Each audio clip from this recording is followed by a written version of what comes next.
Bien, las primeras diligencias de esta fatal explosión apuntarían, es la tesis de la Fiscalía, ¿no?, a que el conductor del camión, que falleció desgraciadamente, manejaba a exceso de velocidad. Bueno, esta situación replantea si es factible que transportes de cargas peligrosas transiten en hora punta, por ejemplo, por las autopistas urbanas. Entre otras interrogantes que surgen a raíz de este grave incidente. Para profundizar en el tema, estamos con Franco Basso, académico de Ingeniería Industrial de la Pontificia Universidad Católica de Valparaíso, experto también en esta materia. Franco, ¿cómo estás? Gusto de saludarte. Buen día. Gonzalo, buen día. Gracias por la invitación. Bueno, Franco, he hablado y he reporteado con algunos especialistas respecto a este tema. Ayer lo conversábamos con un experto en manejo de emergencias, no de transporte, pero de emergencia, y le planteaba, bueno, ¿será posible, por ejemplo, tener una norma nueva que permita, al menos en las autopistas urbanas, las que pasan más cerca de sitios poblados, obligar a solo la circulación de este tipo de transportes durante las noches, que hay menos movimiento, hay menos circulación de vehículos, por lo tanto habría un grado de seguridad probablemente mayor? Desde un punto de vista de la seguridad, claramente eso sería algo deseable, pero yo lo veo complejo desde un punto de vista de la logística, porque este tipo de materiales, en este caso gasco, que es algo que se utiliza a diario, podríamos sumarle también el transporte de combustible, que tiene que ser capaz de abastecer todas las bombas de benzina del país y otro tipo de material inflamable y peligroso, tiene que abastecer una red que es compleja. Y por lo tanto, limitar la circulación solamente a horarios de la noche, yo lo veo muy complicado desde un punto de vista logístico. Por lo tanto, yo creo que debiésemos quizás avanzar a otro tipo de medidas más que esa. Claro, es lo mismo que me decía el experto ayer. Las cadenas de logística y la cadena de distribución en el mundo no se puede detener. O sea, si solamente estos vehículos pudieran circular a la noche, no daría el tiempo para poder mantener la permanencia de la distribución, por ejemplo, de combustibles en el país. Ahí hay un punto, check. Pero vamos a otro. A ver, acá una cosa son las exigencias que se le hacen a estas empresas de transporte en materia técnica de seguridad. ¿Qué implementación deben tener? ¿Qué tipo de tecnología deben demostrar en estas flotas? ¿Qué se les exige para reducir al mínimo este tipo de riesgos? ¿Qué dice la norma? Porque acá son flotas generalmente de transportes que prestan servicio a las compañías. O sea, compañías como en este caso no manejan dentro de su empresa probablemente la mayoría de estas flotas, sino que contratan el servicio de empresas dedicadas al tema que tienen una flota considerable de camiones con una estructura especial. ¿Qué deben cumplir? ¿Qué se les exige para transportar materiales explosivos, peligrosos? Hay un decreto que es el decreto 298 del Ministerio de Transporte, que es el que rige la operación del transporte de material peligroso. Y es el que indica, de manera muy general, la verdad, cuáles son las especificaciones que debe cumplir el material que se está trasladando. Y el problema que quizás podría haber ahí, yo creo que hay una potencial mejora a ese decreto y a las leyes, es que son todavía cosas demasiado generales y que varían dependiendo o debiesen variar dependiendo del tipo de sustancia que se está transportando. Evidentemente, los cuidados que hay que tener cuando se está transportando ácido sulfúrico es distinto al que tiene que haber cuando se mueve gas o se mueve petróleo. Y por lo tanto, ahí tenemos un potencial nivel de mejora. Otro punto importante que se está avanzando, pero yo creo que esto podría ayudar para poder mejorar aún, tiene que ver con sistemas de monitoreo de flota. Hoy en día hay algunas empresas que tienen, por ejemplo, un sistema de monitoreo de somnolencia. las empresas forestales están muy avanzadas, las empresas mineras están muy avanzadas, hay algunas otras también como empresas de transporte de sustancias químicas que también están avanzadas, pero hoy día por ley no existe una obligación de tener que tener un sistema de control de somnolencia o un control de excesos de velocidad. Y por lo tanto, lo primero que habría que hacer es obligar, y yo en esto sumaría también a los buses interurbanos, por ejemplo. En este caso estamos hablando de un accidente de un camión de transporte de carga, pero el día de mañana puede ser un bus que choca con 40 personas, obligaría a través de un sistema de ley a tener la mejor tecnología disponible para poder monitorear cómo está conduciendo esa persona. Y en eso hay experiencias internacionales, ya existen tecnologías acá que, por ejemplo, permiten crear indicadores de conductores. A mí me gustaría saber particularmente en este caso, que todo indica que finalmente pareciese que fue el conductor de este camión el que generó el problema. Se veía ahí en ese video que ustedes mostraban, claramente tomó la curva a exceso de velocidad. ¿Cuál es el historial de este conductor? Por ejemplo, ¿cuánto exceso de velocidad tuvo en el pasado? ¿Tuvo condiciones de somnolencia?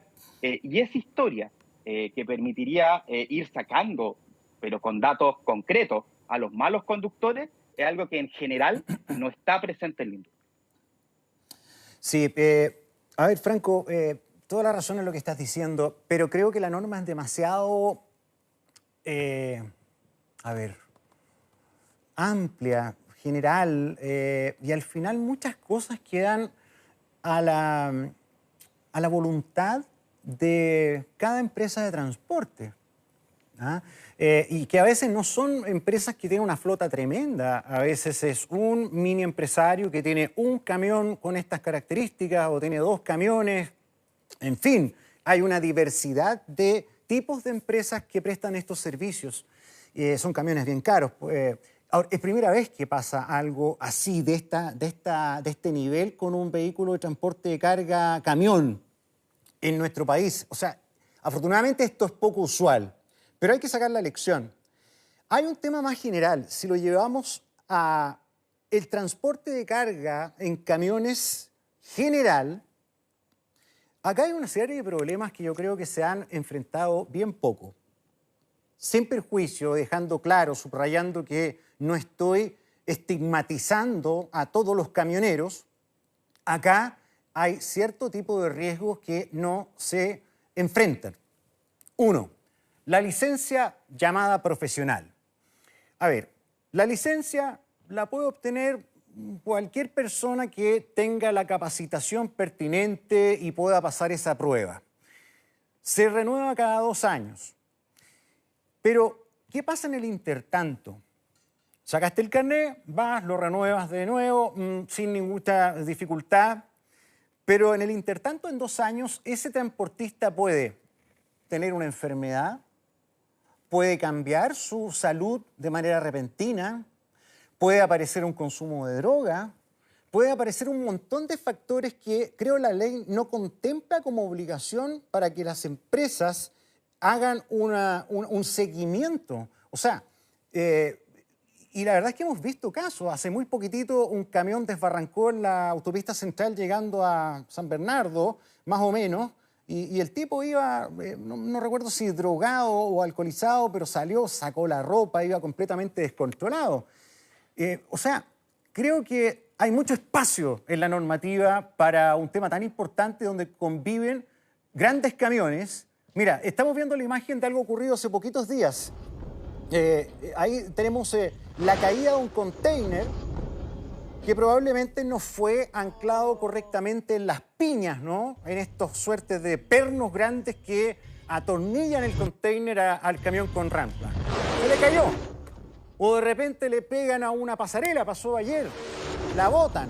O sea, hay un montón de cosas que creo que esta holgura en la ley permiten que pasen todas estas situaciones. Sí, yo creo que hay 2 problemas. Efectivamente, hay una ley muy amplia, muy poco específica, no es diferenciada según sector y tampoco muy específica dependiendo de los tipos de vehículo. Entonces, el reglamento indica cosas del estilo que el camión debe tener todas las medidas que correspondan para poder transportar la sustancia peligrosa que tiene que mover. Pero bueno, ¿cuál? ¿De qué camión? Entonces, algo que sería relevante es poder avanzar, y en esto se pueden ir haciendo actualizaciones periódicas, ir definiendo el tipo de carga peligrosa, el tipo de camión y una especie de checklist, ¿no? Que tiene que por obligación cumplir cada uno de los transportistas a la hora de poder comenzar a operar bajo este esquema particular. Acá hay que diferenciar porque hay efectivamente empresas que hacen mucho más de lo que se le exige la ley, particularmente en la minería. En la minería, que obviamente sabemos que tiene otro estándar por los ingresos que tiene, pero es interesante de mirar para poder comprender a lo que quizás nos gustaría llegar. Tenemos exámenes que se le hacen médicos periódicos a todos sus conductores que tienen que cumplir un cierto nivel. Tenemos, como les mencionaba antes, estos sistemas de monitoreo. Tienen indicadores de riesgo que van calculando en tiempo real, por ejemplo, si es que el conductor ha tenido demasiadas aceleraciones bruscas o frenados bruscos o salidas de carril. Tienen información de telemetría que va indicando en tiempo real cuál es la calidad de la carga en tiempo real. Y por lo tanto, obviamente uno no le va a poder pedir ese nivel a un microempresario, digamos, a una persona que se encarga de repartir gas en galones. Sí debiésemos mirar eso como algo que paulatinamente tendría que ir creciendo y primero se tiene que hacer obviamente a través de leyes para que las personas en un plazo razonable puedan ir incorporando todo este tipo de tecnología. Y luego esto se puede ir interiorizando. Aquí algo relevante que yo he tenido experiencia con esto, trabajando en temas de seguridad con empresas de transporte. Y es que aquí la clave es ir al generador de carga. Es decir, uno no puede ir a apretar a el transportista, al transportista al que hace el movimiento. Usualmente ese tipo de transporte tienen márgenes que son muy bajos y por lo tanto aquí el generador de carga, que en este caso sería Gasco, ¿cierto? En el caso de la minera, es la minera, obviamente. En el caso de las empresas forestales son las que sacan, digamos, los bosques y la madera. Ellos, de carga, que finalmente son los que también los que generan el valor, son a los que hay que ir a obligar a que vayan teniendo cada vez más control sobre su flota.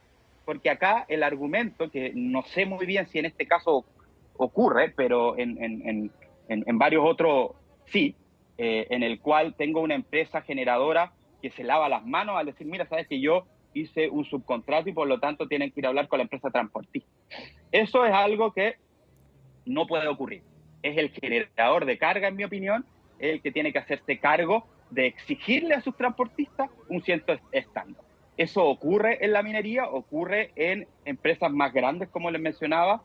Las empresas forestales también, en general, tienen un muy buen estándar, pero debiese ser una regla, una ley de ética empresarial en todos los rubros, particularmente en las sustancias peligrosas. No, de todas maneras. Ahora, hoy día la tecnología ha bajado mucho de precio. Hoy día, si tú ves, por ejemplo, un camión, tú lo sabes mejor que yo y que a lo mejor muchos de lo que te ven, un camión que transporta benzina. Esos camiones llevan cámara por todos lados. Llevan una cámara al lado de la cabina que está apuntando como a las ruedas por debajo, hay una contracámara, hay una cámara que apunta la carga hacia abajo, el cilindro completo, van monitoreados por GPS, o sea, un montón de cuestiones que hoy día han ido bajando de precio. O sea, hoy día se podría saber perfectamente en control de flota si un camión se está excediendo en la velocidad. Así de simple, de manera instantánea, además de la ubicación. Lo otro, existen hoy día dispositivos que no son caros, que permiten regular que un vehículo supere cierto límite de velocidad. O sea, si tú quisieras obligar a que los vehículos no se transporten más allá de los 80 kilómetros por hora, con este dispositivo no lo pueden hacer. Que lo manipulen es otra cosa, ahí se infringe el mecanismo y la norma, pero existe ese mecanismo de velocidad máxima obligada mecánicamente. Eso es interesante, eso es una idea que podríamos quizás incluso sacar de acá, sumar a esta ley que está, digamos, avanzando para la obligación de tener monitoreo de somnolencia y distracción. Porque aquí no sabemos muy bien qué es lo que pasó. O sea, Claro. uno debiese pensar, lo que tenemos claridad por las imágenes es que el vehículo pareciera que iba a exceso de velocidad. Pero ¿qué iba haciendo el conductor? El conductor iba viendo el celular, el conductor iba, qué sé, yo mirando hacia el lado. Eso con un sistema de monitoreo interno de cámara, que espero que lo tenga Gasco, y sería interesante que eso, una vez que se tenga esa información, se pueda entregar también, se puede hacer. Y justamente esta tecnología, como bien mencionabas tú, es algo que ha ido disminuyendo de precio. Y hay cosas que uno pudiese incorporar a la ley, como por ejemplo, algo tan simple como todo vehículo que mueve sustancias peligrosas debe tener un máximo mecánico, es decir, que no puede superar una cierta velocidad porque el camión después no acelera más, de, qué sé yo, 80 kilómetros por hora, Claro. 70 kilómetros por hora. Entonces, claro, después tendríamos que ir a verificar que no lo manipulen, pero eso es un problema menor. Sí, po. Ya requiere un dolo mayor, que puede que no sea el caso para todo. Entonces, yo creo que hay espacio para mejorar. Como les digo, el decreto que regula todo esto es del año 95. O sea, estamos, Muy qué sé bien. yo, 30 años Claro. retrasados, casi sin modificaciones. Y obviamente piensen ustedes las tecnologías que teníamos en el año 95 comparado con lo que tenemos ahora, Es otro es el mundo. cielo a la tierra. Es otro Y por lo mundo, claro. tanto, esperemos que aprovechemos este dramático caso para poder actualizar ese decreto, dando tecnología y con revisiones periódicas. O sea, no podemos tener un decreto que se actualice cada 30 años cuando la tecnología, la inteligencia artificial cambia todos los meses. Sí, ¿no? Y Y eso partir. es un llamado de atención a las autoridades. No, tienes razón, y acá estamos partiendo de la premisa, por eso lo dije al inicio, de la tesis del Ministerio Público, de la Fiscalía, que acá se habla del supuesto, ¿verdad?, de el exceso de velocidad y pérdida de control del camión, por lo tanto, habría sido el presunto responsable el chofer que desgraciadamente murió. Por eso estamos partiendo de una tesis que existe, que hoy día es la de la Fiscalía, pero estamos también ampliando el tema a lo general. ¿Y por qué es tan importante? Creo que esto no se puede dejar pasar y hay que mejorar. O sea, recordemos que, por ejemplo, cuando fue el terremoto del 85 en Chile, se cambió la norma de construcción y se empezó a construir de manera antisísmica. Bueno, esto es tan importante que nos tiene que servir para lección, para legislar y mejorar lo antes posible y que esto no sea en vano. Mira, el sistema chileno carretero tiene una naturaleza distinta, entonces de repente nos comparamos con otros países y está bien la experiencia comparada, pero cada país tiene lo suyo. Chile tiene una sola columna o un solo sistema nervioso central en materia carretera, la Ruta 5, la Panamericana, 5 Sur y 5 Norte, que ya es un tema que debería resolverse, no solamente por lo que estamos hablando, sino que incluso por una materia de defensa geoestratégica. O sea, hoy día, si no, ni Dios lo quiere, hubiera un conflicto bélico, nos botan 3 puentes y dejan Chile dividido, como pasó en el terremoto del 2010, o sea, así de endeble. Y lo otro es una paralela alternativa para diferenciar un poco, ¿no? Resulta que tú vas por la Ruta 5 y conviven un fuerte flujo vehicular menor con un tremendo flujo de carga en una autopista que tiene en su mayoría solo 2 vías, ¿ah? Doble vía. Entonces, creo que esa es la naturaleza del riesgo. O sea, hoy día, ¿a quién no se le ha puesto un camión grande atrás respirándote en la nuca? Y tú dices, pero si freno de improviso, me lleva con todo. Si ese camión necesita 200 metros, 150 metros para parar. Sí.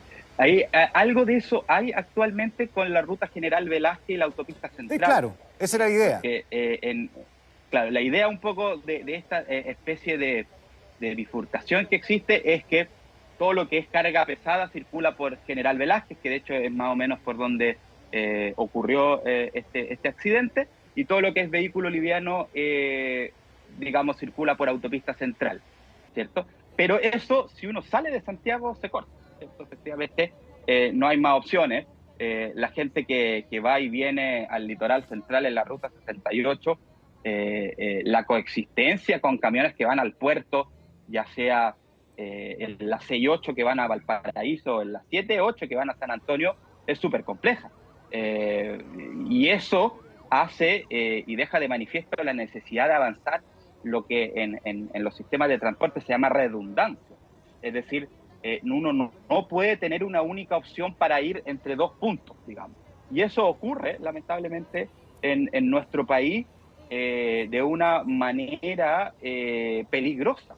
Muchas veces se ha hablado de quizás tener una segunda opción que vaya hacia los sectores costeros, una segunda opción, a lo menos en los sectores más transitados, ¿sí?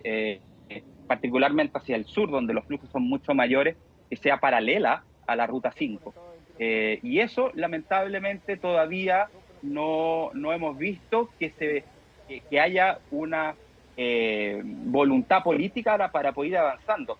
Yo esperemos que en este caso el nuevo gobierno que ha planteado la infraestructura como un tema central, de hecho sin ir más lejos, el jefe de campaña del presidente electo es el futuro ministro de Obras Públicas, por lo tanto las obras públicas están un poco en el corazón del próximo gobierno, que todo este tipo de infraestructura muy necesaria, digamos, no solamente en temas de seguridad, sino también en temas de eficiencia de transporte, pueda comenzar a planificarse tomando en consideración los riesgos que ciudades grandes y que países crecientes en desarrollo generan con las actividades económicas y logísticas que obviamente no se pueden detener.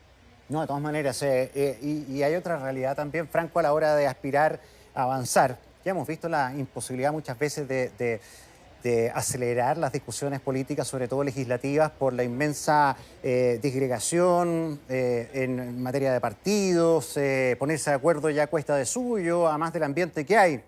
Además, los gobiernos son cortos. Pero dejando de lado esa realidad, hay también presiones de los sectores. O sea, Chile se ha dicho muchas veces, es un país geográficamente similar a una línea de tren. O sea, es perfecto, flaco y largo. Y resulta que tú podrías fomentar, de partida mejorar la red ferroviaria nacional de manera notable, fomentar que el transporte de estas cargas peligrosas sea mayor a través de trenes, ¿verdad? Que tienen menos riesgo o arriesgan menos al resto del universo vehicular. Pero también acá hay una oposición de los gremios transportistas porque, claro, no pueden perder ese gran espacio, como en todo grupo de interés, ¿no? Pero yo creo que, como en otros países, la red ferroviaria es trascendental. Acá se hace un poco, por ejemplo, FEPASA, Ferrocarriles del Estado, con sus Ferrocarriles del Pacífico, transporta muchos químicos desde el puerto por sistema ferroviario. Pero no sé si a ese Pero nivel está... Sí. Solamente el 5% de la carga Sí, pues casi nada. en Chile se mueve a través de trenes. Y eso nos deja, por ejemplo, comparado con Europa, donde tenemos fácilmente 25-30%, e incluso en Estados Unidos, que es un país camionero, estamos, digamos, por detrás. Y acá justamente el efecto de la presión de los gremios ha sido histórica.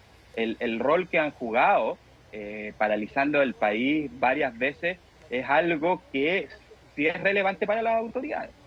Y yo creo que en parte el retraso ferroviario que ha ido avanzando durante los últimos dos gobiernos, diría yo, se debe en parte a las dificultades que esos grupos de presión ponen para poder avanzar. Ahora, no hay excusa para las autoridades. Yo creo que hoy en día están puestas todas las incentivos para poder aumentar y particularmente la carga peligrosa, cuando no estamos hablando de distribución, ¿cierto? En el caso de gas, obviamente es complicado, pero cuando estamos viendo de transporte interurbano, que esto se puede hacer a través de trenes, es algo que esperemos el nuevo gobierno también pueda avanzar, y para eso hay que generar las condiciones, mejorar la infraestructura, hacerlo más atractivo, quizás eventualmente a través de subsidios, pero algo, digamos, que no se va a dar solo. Estamos en una especie de polo de atracción que requiere cierta fuerza para poder salir de ahí, y ojalá que eso se pueda hacer y el próximo gobierno le ponga fuerza. No, de todas maneras. O sea, pensándonos en los puertos competitivos como Shanghái y los más modernos, que son todos robotizados, la inmensa mayoría de la carga sale en trenes que se manejan con un joystick, igual que las grúas del puerto. O sea, esa tecnología está hace mucho tiempo en estos grandes puertos chinos y en otros, y acá no aprovechamos. Tenemos líneas de tren con FEPASA que salen, por ejemplo, el puerto San Antonio de inmediato con algunas cargas. O sea, el modelo está. Bueno, el tema de los trenes da para todo el día, pero finalmente lo que te planteé en algún momento antes, para terminar, Franco, el sistema de obtención de la famosa licencia profesional para este tipo de vehículos. Leía por ahí que el modelo noruego, el test para obtener la licencia es 100% práctico. O sea, el camionero se sube y al lado se le sube un experto que le toma el control y va solamente observando cómo maneja. Le va pidiendo, haga esto, y va anotando. Y después el tipo entrega un informe. O sea, es 100% práctico. No hay tijeritas, ni hay simuladores, no. Salen con el camionero y hacen un informe. ¿Deberíamos tener un sistema o un esquema tal vez más exigente para la obtención y renovación de estas licencias? Yo creo que sí. Claramente, si uno lo piensa desde un punto de vista de la seguridad, sí tenemos licencias que son usualmente muy laxas, y otra cosa que no se conversa mucho, pero también hay mucha venta de licencias ilegales en varios, digamos, municipios. Pero esto contrasta con otro punto que quizás es bueno ponerlo sobre la mesa también aquí, que es la falta de conductores. Uno de los problemas cuando uno habla con transportistas, uno de los principales problemas que hay hoy en día es que no hay conductores. No hay gente que quiera entrar al rubro de la conducción. Y lo que ocurre mucho en los transportes de carga es que está llegando gente, en su mayoría extranjera. Y hoy día es muy difícil contratar un nuevo chofer que sea chileno. La mayoría llega de Bolivia, hay muchos bolivianos, algunos peruanos y obviamente venezolanos y colombianos. Y el problema, lamentablemente, con personas de esos países es que la historia y el bagaje que se tiene en términos de conducción y de infraestructura en esos países es muy distinto. Y por lo tanto, si es que esa persona va y más encima compra una licencia profesional, estamos ante riesgos que son inminentes. Entonces, tenemos que pensar más atractiva también el rubro de la conducción, de modo de que podamos también exigirle como queremos exigir. O sea, todas estas cosas que mencionabas tú, digamos, con test más exigentes, digamos, que requieran mayor preparación, de acuerdo, pero esto tiene que ir emparejado con una política de apoyo a las empresas para que puedan tener acceso a una mayor cantidad de conductores, porque si no, lo que va a ocurrir, si ponemos demasiada dificultad, es que vamos a tener menos conductores y vamos a tener problemas reales para mover la carga. Entonces hay que avanzar en ambos frentes. Claro, ahí está también la creatividad, el ingenio de los equipos de trabajo, de quienes toman las decisiones, de ver cómo se puede establecer un modelo con incentivos de distinto tipo para poder mover esto e irlo cambiando y mejorando. Sí, entonces estamos hablando desde la visión del general después de la guerra, ni a modo criticón, desde una galería, sino que estamos hablando de un temazo y haciéndonos preguntas y planteando elementos para sacar lecciones después de algo tan terrible como esto, para mejorar. Eso es todo el objetivo, que agradecemos poder conversar contigo, Franco Basso, en Mega Noticias. Que tengas una muy buena jornada. Igual, muchas gracias, que estén bien. Chao, chao.